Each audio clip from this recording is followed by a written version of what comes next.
Ako si Sarah, taga Sidihor. Nais ko lang i-share sa inyo ang nakakatakot na karanasan ko na hindi ko makakalimutan. Tungkol ito sa kaibigan kong tawagin na lang nating Marie. Nagkakilala kami ni Marie nung makita ko siyang binubuli ng mga bata sa lugar namin. Agad ko naman itong tinulungan. Mga 1 buwan siguro ang nakalipas noon at doon nagsimula ang pagkakaibigan namin na akala ko ay itinuring din pala akong kaibigan. Noon pa man ay best friend na ang turing ko kay Marie. Mabait kasi ito. Dagdag mo pa yung pagbabahagi namin ng sikreto namin sa isa't isa. Pero minsan ay napapansin ko rin na kapag may nakukuha akong gusto niya ay nag-iiba ang ugali at ekspresyon ng mukha nito.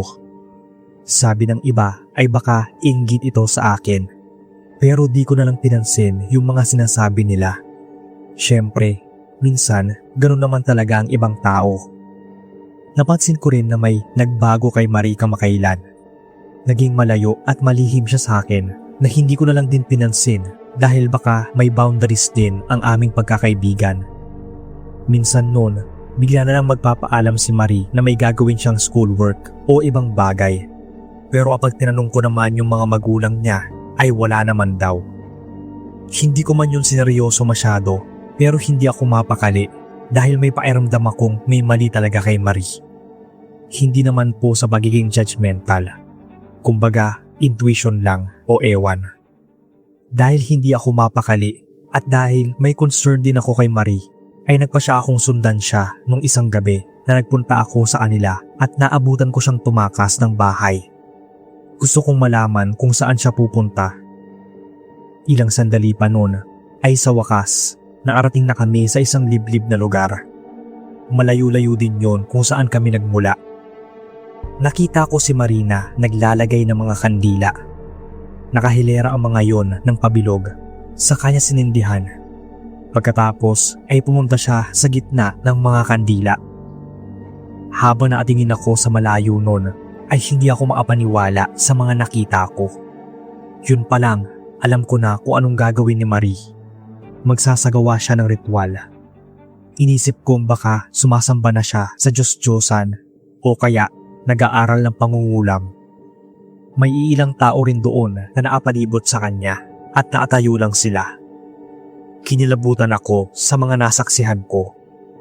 Hanggang nga sa lahat sila ay may inuusal na dasal o kung ano na hindi ko maintindihan. Nagsitaasa ng mga balahibo ko noon. Hindi ko pa alam ang gagawin ko noon dahil parang gusto ko siyang lapitan para patigilin sa mga ginagawa niya. Pero naisip ko rin na baka mapahamak ako, lalo at may ibang tao rin na kasama siya. Noon pa man ay nag-aalinlangan na ako sa mga ganoong bagay. Alam kong nag-e-exist sila, pero wala ni sa hinagap ko na makaka-witness ako nung parang ginagawa ng mga nasa kulto o nagpe-perform ng ritual para sa black magic o kung ano man ang ginagawa nila. Ang alam ko kasi noon, yung mga kwento tungkol sa mga mangkukulam na gumagamit ng kanilang dark magic para sa kasamaan, kung yun nga talaga ang ginagawa niya. Hindi ko maiwasan na magtaka kung anong kayang gawin ni Marie kung sakali man na may kakayahan siyang dilin, lalo na at marami na siyang nakaaway. Inisip ko rin na baka gantihan niya ang mga ito.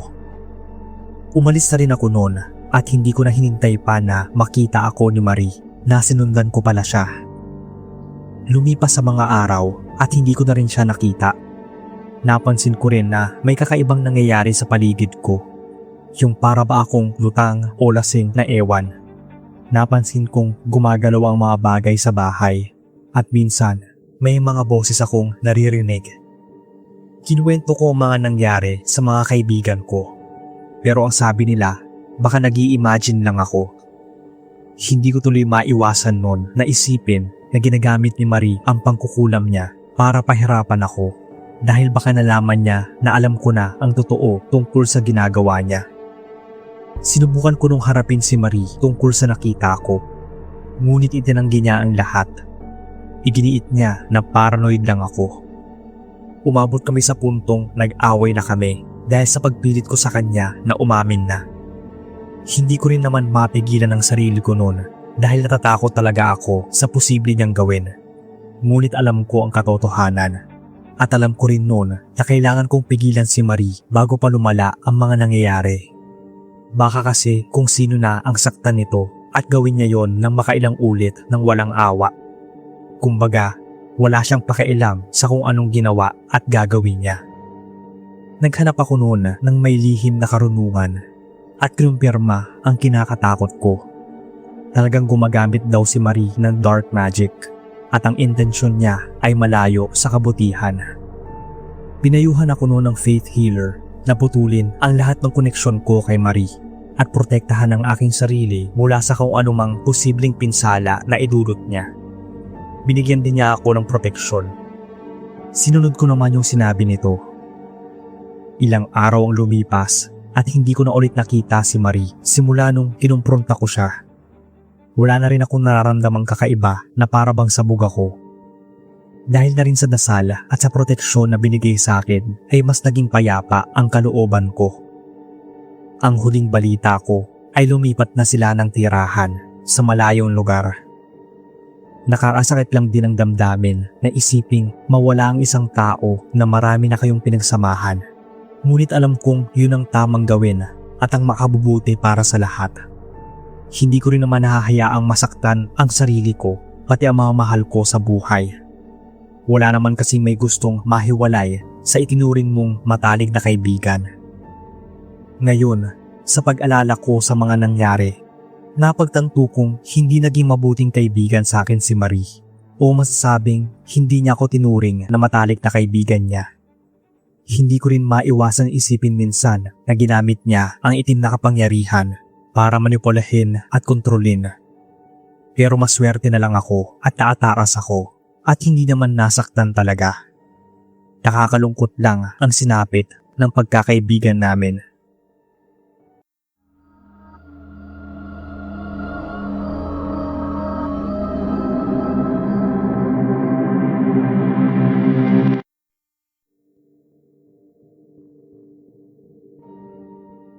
Ako ho ay silent listener nyo na taga-Bataan. Hindi man ako magaling magkwento, kaya kayo na po ang bahala, boss. Pero gusto ko lang ibahagi sa inyo ang masasabi kong masalimuot na karanasan ko. Matagal na panahon na pa na ito nangyari. May isa akong kaibigan noon na nagngangalang May. Matagal na kaming magkaibigan ni May simula pa lang nung grade 6 hanggang sa matapos kami ng kolehiyo. Sobrang close kasi kami at halos hindi mapaghiwalay. Akala nga ng iba ay magjowa kami dahil sa closeness namin. Pero minsan, inamin sa akin ni May na gusto niyang tinutokso kaming dalawa. Hindi ko na lang yun pinansin dahil iniisip kong sumasakay lang ito. Siya kasi yung girl best friend ko. Pero nung nagkaroon ako ng sariling girlfriend, ay bigla na lang hindi nagparamdam si May. Hanggang sa maikasal kami ng girlfriend ko noon at magkaroon kami ng anak na babae. Sabi nga ng iba ay baka raw nagselos dahil may gusto raw ito sa akin. Pero hindi ko na lang inintindi yun dahil kilala ko naman si May at sila hindi. Isa pa, nung time na yun may nanliligaw naman kay May kaya imposible ang sinasabi nila. Naintindihan ko naman siya noon dahil baka naisip niya na may limitasyon din ang aming friendship. Isa pa, babae siya at lalaki ako. Kaso isang araw, mga 6 months matapos ipanganak yung daughter namin. Habang nasa palengke kami ng asawa ko ay nakasalubong namin si May matapos ng ilang taon na walang communication. Noon ko lang din nalaman na kinailangan nilang lumipat dahil sa field ng trabaho ng papa niya at hindi na nga siya nakapagpaalam noon dahil kailangan nilang magbadali. Simula nung makita namin siya ulit ay palagi na rin namin siyang nakakabonding ng asawa ko. Naging close naman sila dahil may pagkakapareho sila sa ibang bagay. One time, may kailangan kaming asikasuhin ng asawa ko. Tinanong namin si May noon kung pwedeng bantayan niya yung anak namin dahil hindi namin pwede itong dalhin sa aming pupuntahan. Pumayag naman siya. Hindi kami nag-alala noon dahil si May naman yon. Pero nung makauwi kami, ay naabutan namin siya na kinuha mula sa sahig yung anak namin na umiiyak. Nasa baby bouncer kasi siya nung time na yon. Tinanong namin siya kung anong nangyari. Ang sabi, Nahulog daw ito nung nasa kusina siya para kunin yung milk ng anak namin. Naglagay naman daw siya ng harang para hindi ito mahulog. Pero nasipa daw yata ng baby. Kaya ayun, nahulog daw. Hindi na kami kumibupa nun dahil nag-uumpisa na rin nga na sumipa-sipa yung anak namin. Umalis na rin agad noon si May. Nung time na yon ay may naramdaman akong may kakaiba kay May. Pero hindi ko na lang sineryoso. May kinakaharap din kasi itong problema noon. Isang gabi, nung pauwi na ako sa bahay galing trabaho, ay sinalubong ako ng allen na nakatira sa tapat ng aming bahay. Sinabi nito sa akin na one time daw ay nakita niya si May na nasa labas ng aming bahay. Naatayo lang daw siya at walang ginagawa. Ang naapagtataka pa raw noon ay 10 oras yun ng gabi. Nung nakita raw siya ni May, ay bigla na lang itong umalis na walang sinabi. Baka raw may masama itong balak sa aming pamilya. Sinabi ko naman sa kanya na baka may kailangan lang ito at baka hindi na lang din tumuloy dahil nahihiya at anong oras na. Isang araw noon ay pumunta ulit sa bahay si May. Inimbita kasi namin to sa first birthday ng aming anak. Konti lang din naman ang bisita namin noon. Tapos na ang party. Pumasok ako sa loob ng bahay para ilagay yung mga niligpit na gamit sa kusina. Naabutan ko nun si May na hawak ang hairbrush ng asawa ko. Kakaiba talaga yung kinikilos niya nun. Sa atunayan ay buong oras siyang ganon na parang balisa. Sinabihan ko naman siya na ibalik yung hairbrush dahil ayaw ng asawa ko na may ibang gumagalaw sa mga gamit niya. Nung gabing yun ay nagising na lang yung asawa kong nagsusuka hanggang kinabukasan yun. Kaya dinala ko na siya sa ospital. May mga rashes na rin kasi ito sa buong katawan. Wala naman daw nakitang sakit ang mga doktor. Niresetahan lang siya noon ng gamot para sa pagsusuka at sa mga rashes niya. Nung sumunod na araw ay ang tiyan naman niya ang sumakit. Hindi pa rin tumitigil yung pagsusuka niya kahit binigyan na siya ng gamot. Pati nga yung rashes ay hindi mawala-wala. Nung malaman yun ng nanay niya, ay sinabihan niya kami magpunta sa albularyo na kakilala niya. Baka raw kasi nakulam ito o ano. Kagad naman kami nagpunta nun. Ang sabi ng albularyo ay kinulam nga ang asawa ko dahil sa inggit at galit. Hindi ko alam ang gagawin nun dahil hindi talaga ako naniniwala sa mga ganong bagay. Pero dahil wala na rin akong choice nun, sinunod namin ang bilin ng albularyo. Wala rin kaming maisip noon na kaaway na maaaring mangkulam sa asawa ko. Wala rin naman itong kaaway o kagalit. Mabait naman siya sa pakikitungo sa mga tao, kaya nakapagtataka talaga. Isang araw noon, nakasalubong ko ulit yung kapitbahay namin sa may palengke. Meron itong sinabi sa akin na talagang nagpagulat sa akin. Sinabi niya na nakita daw niya si May na may dinukot sa bulsa at nilagay ito sa bag bago umalis. Pansin niyang nakangisi pa raw ito habang nakatingin sa aming bahay. Nung araw daw yon ng first birthday ng anak ko. Doon ko lang napagtagpi-tagpi ang lahat na si May ang maaaring gumawa ng pangkukulam dahil nakita ko siyang hawak din ang hairbrush ng asawa ko noon na may buhok-buhok pa. At naging tama nga ang hinala namin nung kinumpronta namin siya nung nagpunta ulit siya ng bahay.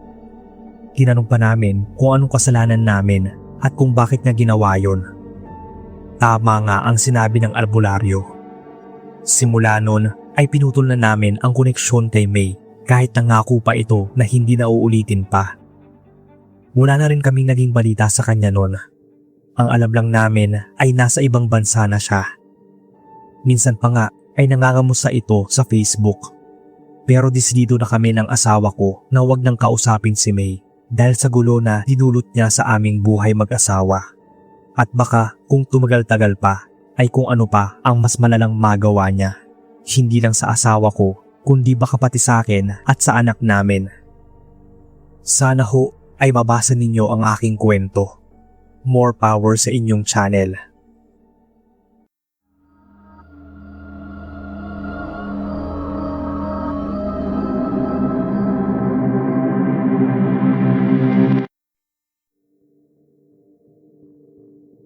Magandang araw po sa inyong lahat.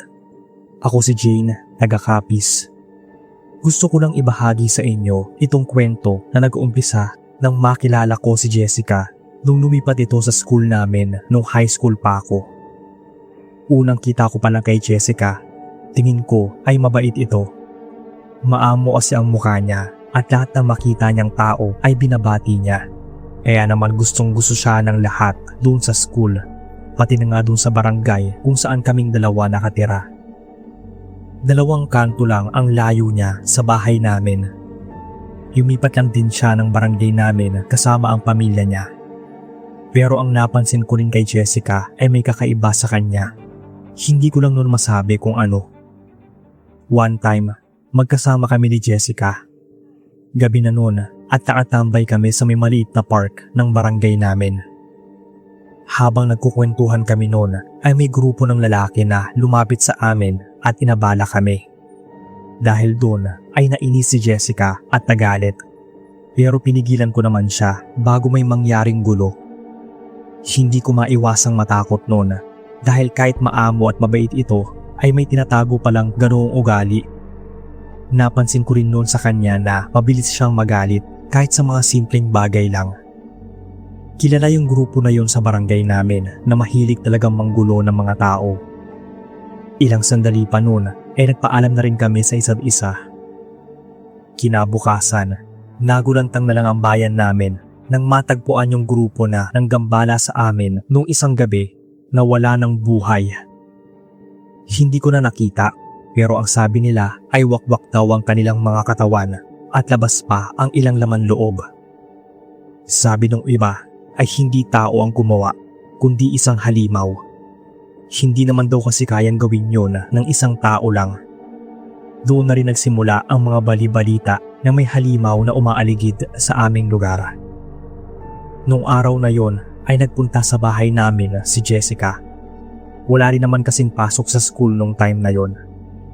Ikinwento ko sa kanya yung nangyari. Sabi naman nito na nabalitaan din naman daw niya. Pero ang pansin ko ay wala man lang itong ekspresyon. Kumbaga, hindi ito natakot o nandiri. Hindi ko na lang yun pinansin. Baka karma na rin daw nila yung pamimeruwisyo nila sa mga tao. Napangisi pa nung si Jessica habang nagsasalita. Yung parabang nagustuhan pa niya yung masamang nangyari sa grupo. Parang hindi naman yata isang halimaw ang gumawa nun. Sa tingin mo, tao ba o isang halimaw? Tulad ng aswang, tanong ko sa kanya. Pero natawa lang siya. Ano ka ba? Hindi totoo ang mga ganyan, no? Sagot nito. Hindi na lang din ako nagtanong pa. Isang araw, nabalitaan kong nagkasakit si Jessica, kaya ilang araw din siyang hindi nakapasok sa school. Nag-decide ako na puntahan siya sa bahay nila. Sa mga araw rin na yun kasi ay nadagdagan pa ang mga taong natatagpo ang wala ng buhay, kagaya nung nangyari sa isang grupo noon. Sa katunayan ay hindi pa ako nakakapasok noon sa bahay ni na Jessica, pero nung makarating ako sa bahay nila ay maganda pala ang loob nito kahit hindi kagandahan yung labas. Nang makita ako ni Jessica ay nagulat pa ito. Tanong niya kung bakit daw ako nasa bahay nila. Ang sabi ko naman ay minakapagsabi kasi na may sakit siya, kaya bumisita na rin ako. Halata sa ekspresyon nito na para bang ayaw niya akong pumunta sa bahay nila. Pero pinapasok din naman niya ako. Nakilala ko rin sa unang pagkakataon ang mga magulang niya na halata rin ang pagkagulat sa muka. Mga lampas 5:00 ng hapon na rin noon nang hindi magkanda ugaga si Jessica na pauwiin ako. Nagmamadali pa nga ito. Ang sabi niya na may kailangan pa silang puntahan ng kanyang pamilya kaya hindi na niya ako maaasikaso pa. Pero malakas ang kutob ko na nagpapalusot lang siya. Hindi na lang ako nagsalita noon at nagpahalata. Dumiretso na lang ako sa pag-uwi. Nung mga oras na yon ay nag-umpisa na rin akong ma-curious sa mga ikinikilos ni Jessica. Para kasing may kakaiba sa kanya pati na rin sa pamilya niya. Pansin ko rin na 5:00 pa lang ng hapon ay nagmamadali na siyang palaging umuwi kapag may pasok. Yung para bang takot ito sa dilim. Mga bandang 6:00 na rin noon nang utusan ako ni mama na bumili ng mantika. Dahil maaga nagsasara yung tindahan malapit sa amin, ay sa iba na lang ako nagpunta. Doon sa tindahan na malapit lang kina Jessica. Nung maabili na ako at pauwi na, ay bigla ko siyang naalala. Nakalimutan ko kasing sabihin sa kanya nung pumunta ako sa bahay na gagawin namin yung project namin. Magkagrupo kasi kami noon at kailangan naming matapos ng maaga kinabukasan. Nung maarating ako sa bahay nila, ay walang sumasagot nung kumakatok ako. Nang makarinig ako ng ingay sa may likuran ng bahay nila, kaya pinuntahan ko yon. Natatakpan ng mga halaman at puno ang bandang likod ng bahay nila. Pero nang silipin ko, nagulat ako sa nakita ko. Nakita ko sina Jessica at ang kanyang pamilya na duguan ng katawan at may hawak na laman loob. May isang katawan din sa gilid na hindi ko mawari kung babae o lalaki.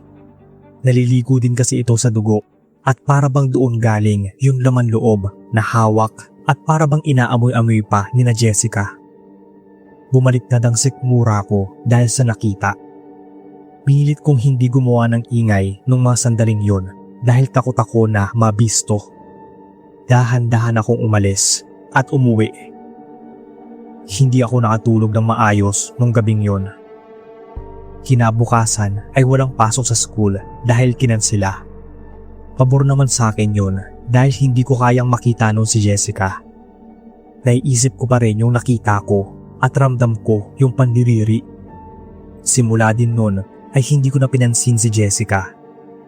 Hindi ko sinabi sa kanya yung nakita ko tungkol sa ginawa nila ng pamilya niya. Ayoko rin kasi mapahamak pati na ang pamilya ko.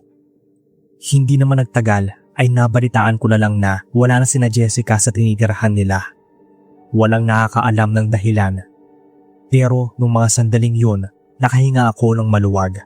Dahil nung nawala sila, ay natigil na rin ang karumal-dumal na krimen sa aming lugar.